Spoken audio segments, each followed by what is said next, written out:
വയസ്സായി എന്റെ മകനെ. ഞാന് എങ്ങനെയാ നോക്കണത് എനിക്കറിയില്ല. എന്റെ മകനെ പ്രതീക്ഷിച്ചിട്ടാണ് എന്റെ ജീവിതം. ഞാൻ 64 വയസ്സായി എനിക്ക്. എന്റെ മകൻ ഉണ്ടെങ്കിൽ ഞങ്ങൾക്ക് വയസ്സുകാലത്ത് വല്ല 10 രൂപ കിട്ടുള്ളൂ.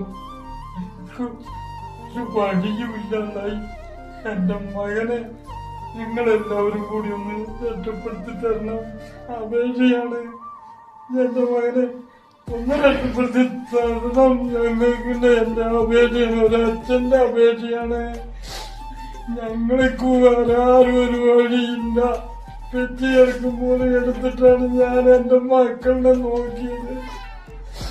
ഞങ്ങൾക്ക് ഒരു വഴിയില്ലാത്തതുകൊണ്ടാണ് ഞങ്ങൾ നിങ്ങളുടെ കാലിന്റെ വന്ന് ഇരിക്കുന്നത്. പിച്ച തണ്ടുകള് ഞങ്ങൾക്ക് നഷ്ടപ്പെടുത്തണം എന്റെ മകനെ. എന്റെ മക്കളെ എനിക്ക് ഞാൻ ജീവിച്ചിരുന്നിട്ട് എന്താ കാര്യം?